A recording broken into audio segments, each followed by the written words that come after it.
அனைவருக்கும் வணக்கம். இது உங்கள் சாதி மீடியா. நான் உங்கள் சந்தோஷம். இன்னைக்கு தங்கத்தின் மீதான வரி 15% தொடர்றதுனால ஏற்படுற விளைவு, எலக்ட்ரானிக் மீதான வரிகள் 28 என 56% விதிப்பதால் பயனடைகிறது யார்? அரசுக்கா, மக்களுக்கா? அடுத்தது, பிரதமர் மோடி உருவாக்கும் சாமுராய்கள், இந்தியன் சாமுராய்கள் யார்? இது பற்றி தான் இன்றைக்கி பேச போகிறோம். இந்தியன் சாமுராய்னு சொல்கிறதுக்கு முன்னாடி சொல்கிறப்ப உலகத்தில் யார் சாமுராய் நீங்கள் தெரிஞ்சுக்கணும். ஜப்பானில் சாமுராய் என்று ஒரு பதவி இருந்துச்சு. அது இங்கே ஜமீன் மாதிரி. அந்த பகுதியில் இருக்கிற வரி வருவாய், நிர்வாகம் எல்லாம் அவங்க தான். ஜமீன், அதாவது குட்டி ராஜா மாதிரி இருந்தாங்க. இங்கே ஜமீன் இருந்த மாதிரி. அவங்க 2ஆம் உலகப் போரில் அமெரிக்கா ஜப்பானின் ஹிரோஷிமா நாகசாகி மீது அணுகுண்டுகளை வீசியதற்கு பிறகு நிலை குலைந்து போன ஜப்பான் மீண்டு வருவதற்கு முயன்றது. அந்த காலகட்டத்தில் சாமுராய் பதவிகள் நீக்கப்பட்டது. இந்த சாமுராய்கள் எப்படி வாழ்ந்தாங்கன்னா,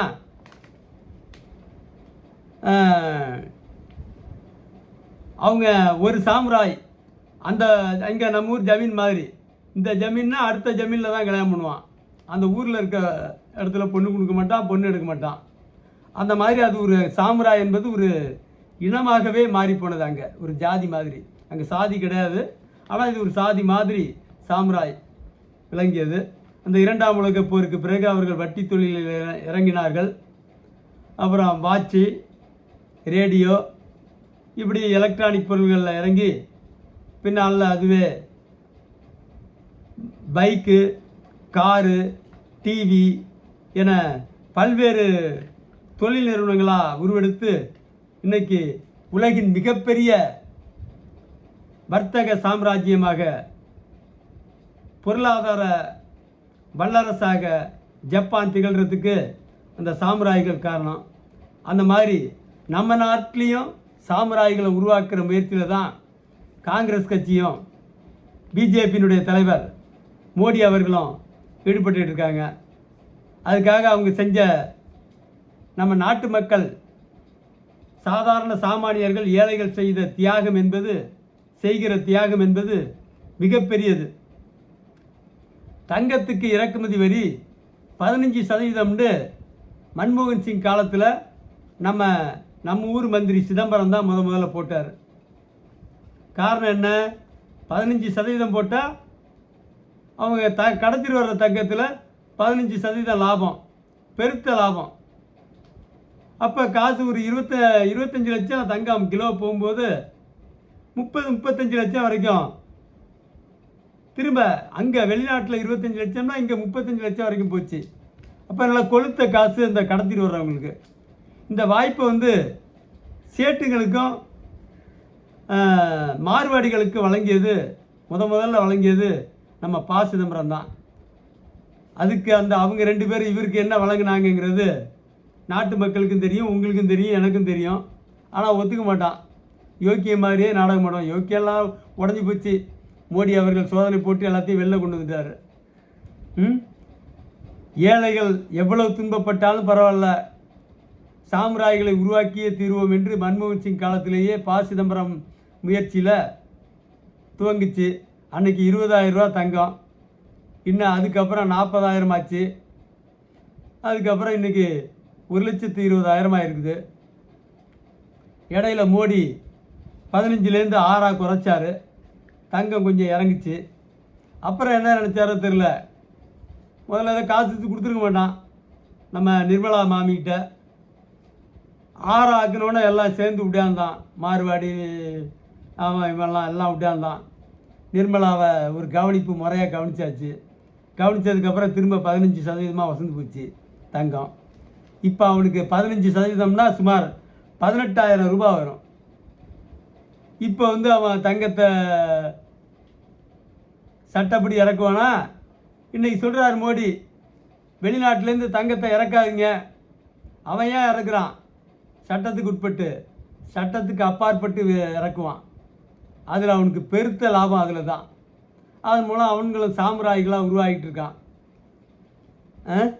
ஏழைகள் மீது கவலைப்பட தான் இங்கே ஆட்கள் இல்லை. இது மட்டுமா? அந்த காலத்திலிருந்தே, அந்த சிதம்பரம் காலத்திலிருந்தே எலக்ட்ரிக்கல் அண்ட் எலக்ட்ரானிக்ஸ் பொருட்கள் பார்த்தீங்கன்னா மத்திய அரசு மோடி தான் கொண்டு வந்தார். ஜிஎஸ்டியாக மோடி காலத்தில் தான் துவங்கினது தான் அது. 28% மாநில வரி, 28% மத்திய வரி, ஆக மொத்தம் பார்த்திங்கன்னா 56% வரி. இது முழுக்க எலக்ட்ரிக்கல் அண்ட் எலக்ட்ரானிக்ஸு முழுக்க இறக்குமதி பண்ணுறது ஃபுல்லாக பார்த்திங்கன்னா நம்ம சேட்டுகளும் மார்வாடிகளும் தான். இதுக்காகவே அவன் சொந்தமாக துறைமுகம் நிறையா வச்சுருக்கான். இந்த அதானி துறைமுகம் முழுக்க அந்த கள்ளக்கடத்தலுக்காகவே பயன்படுற துறைமுகம். தனியார் துறைமுகம் இந்தியா முழுக்க திறந்துட்டான். எல்லாம் அந்த கடத்தல் பொருளை இறக்குறதுக்காக தான். அரசாங்க துறைமுகமாக இருந்தாலும் அவனுக்கு ஒன்றும் கவலை இல்லை. அந்த சுங்க அதிகாரிகளுக்கு தேவையான பணத்தை கொடுத்துட்டு எலக்ட்ரானிக் பொருள்லாம் ஏதோ 56% வரி, அந்த பொருட்களை வந்து இறக்குமதி வரின்னு தனியாக இருக்குது. அந்த வரியை கட்டாமல் குறைச்ச வரியில் வேறு ஏதாவது பொருள்னு சொல்லி இறக்கி தமிழ்நாட்டில், இந்தியாவில் முறையான காசு பார்த்தது பெருத்த காசு.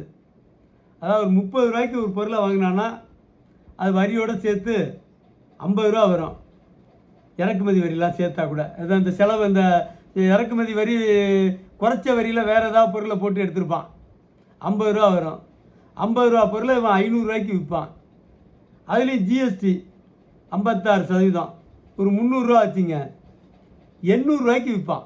50 ரூபா பொருளை 800 ரூபாய்க்கு விற்று கொளுத்த காசு பார்த்தவங்க யாருன்னா அந்த மார்வாடிகளும் அந்த சேட்டுகளும் தான். ஏன்னா முழுக்க 95% மேலே அவனுக்கு கட்டுப்பாட்டில் தான் இருக்குது இந்தியா முழுக்க. வேறு யாரும் அதில் தலையிட முடியாது, இறங்க முடியாது என்கிற நிலை இருக்குது. வேறு யாராவது இறங்கினா உடனே ரொம்ப சீறி பாய்வான். நம்ம துறைமுக அதிகாரிகள் அனுமதிக்க மாட்டான் வெளில கொண்டு போகிறதுக்கு, வரியை வசூல் பண்ணிடுவான். இப்படிப்பட்ட சூழ்நிலையில் தான் அவங்க தங்கத்தையும் அதே கடல் வழியாக இறக்குறான். டன் கணக்கில் வருஷத்துக்கு 3000 டன் இறக்குறான். கடந்த 20 ஆண்டுகளில் 60,000 டன் இறக்கியிருக்கான். இதெல்லாம் கணக்கிலே வராது. இங்கே இந்த தமிழ்நாட்டில், இந்தியாவில் இருக்கிற ஊழல் அதிகாரிகள் முழுக்க தங்கத்தில் முதலீடு பண்ணியிருக்கான். எங்கே போய் பார்த்தாலும் கிலோ கணக்கில் 50 கிலோ 100 கிலோன்னு தங்கத்தை வாங்கி குமிச்சு வச்சுருக்கான். கடைநிலை அதிகாரிகளே 4-5 கிலோவுக்கு மேலே வாங்கி வச்சுருக்கான், கடைநிலை ஊழியர்களே. இது எல்லாம் வந்து சட்டவிரோதமாக இறக்கப்பட்ட தங்கம், சட்டவிரோதமாக விற்கப்பட்ட தங்கம். அதாவது சட்டவிரோதமான வரி ஏய்ப்பு பண்ணி அதில் கொளுத்த லாபம் அடைஞ்சது இந்த சேட்டுங்க.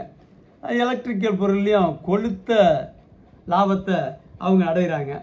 இந்த தங்கம்லாம் எப்படி வருதுன்னு பார்த்தீங்கன்னா பாகிஸ்தான்லேருந்து தரை வழியாக வருது, நேபாளத்துலேருந்து வருது, மியான்மர்லேருந்து வருது, வங்காளதேசத்துலேருந்து வருது.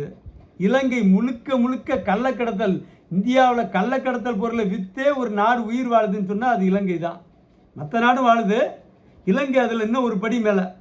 தங்க கடத்தல் முழுக்க இலங்கையில் வந்து இறங்கின தங்கம் முழுக்க அது முழுக்க அங்கேருந்து கள்ளக்கடத்தலாக இங்கே கொண்டு வந்து நல்லா முறையாக வரி சாப்பிடணும். அதுதான் மோடியோட லட்சியம். ஏழைகள் எக்கேடு கெட்டாலும் பரவாயில்ல, என்ன பாடுபட்டாலும் பரவாயில்ல, அவன் காசு கொடுத்து வாங்குவான். இவன் முறையாக கள்ளக்கடத்தல் பண்ணி முறையாக சம்பாதிக்கணும் இந்த கடத்தல் மாஃபியாக்கள் என்பது தான் மோடியோட பெருலட்சியமாக, இன்றைக்கு இருக்கிற நிர்மலா சீதாராமனுடைய பெருலட்சியமாக, முன்னாள் மந்திரி ப. சிதம்பரத்தோட பெருலட்சியமாக இருந்தது இதுதான். இந்த ஏழை மக்களை ஆண்டவன் தான் காப்பாற்றணும். துறைமுகம் முழுக்க தனியார் மயம், துறைமுகம் முழுக்க தனியார் மயம். அதெல்லாம் எதுக்கு? அதானி துறைமுகத்தில் குஜராத்தில் 1,00,000 கோடிக்கு மேலே கஞ்சாவை கடத்தியிருக்கான், போதைப் பொருளை. அதை ஏதோ எதிர்பாராமல் கண்டுபிடிச்சிருக்கான். அப்போ எத்தனை 1000 டன்னை கொண்டு வந்து இறக்கணும் தங்கத்தை. தனியார் நிறுவனங்கள் முழுக்க அங்கங்கே நிலக்கரி இறக்காததுக்குன்னு எல்லாத்துக்கும் தனியார் துறைமுகம் வச்சுருக்கான்.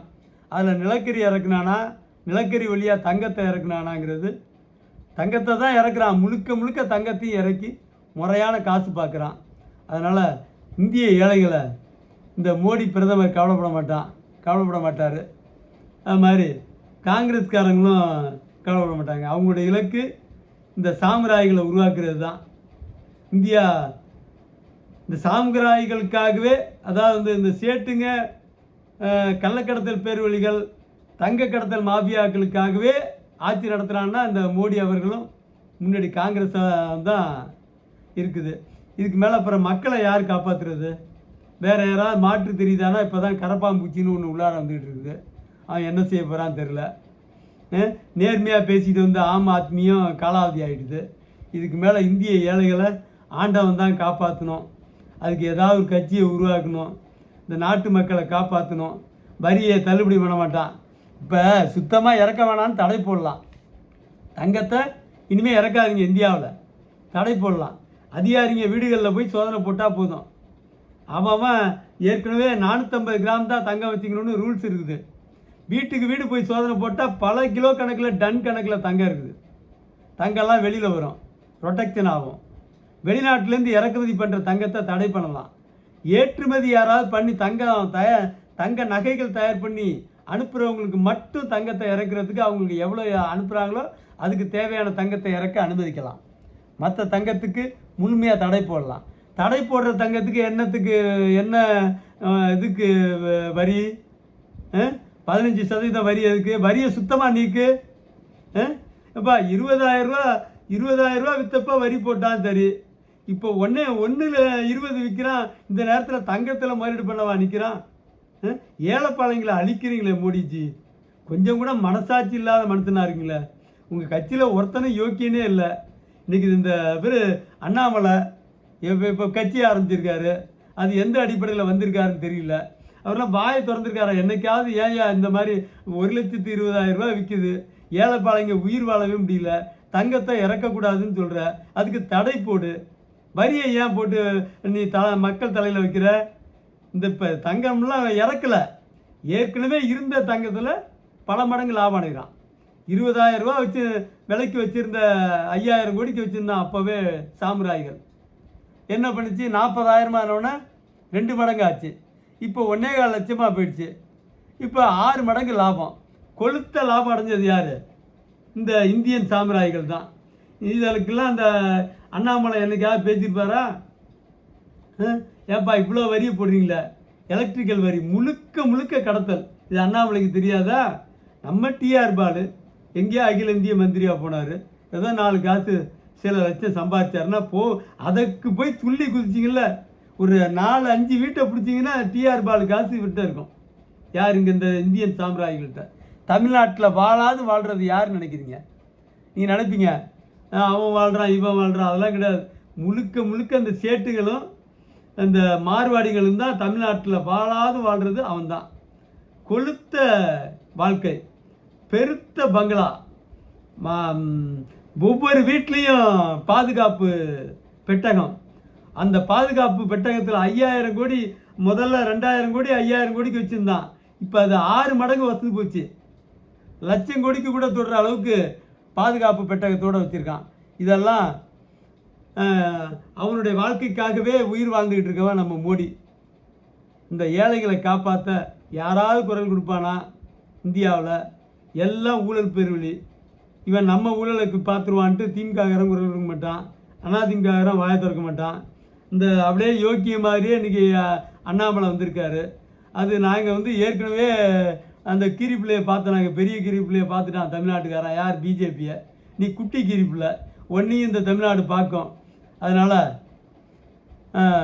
ஏழை மக்களை ஆண்டவன் தான் காப்பாற்றணும். ஒரு நல்ல தலைவனை இந்தியாவுக்கு தரணும், ஒரு நல்ல கட்சியை இந்தியாவுக்கு தரணும்னு சொல்லி வேண்டி நன்றி கூறி விடைபெறுகிறேன். நன்றி, வணக்கம்.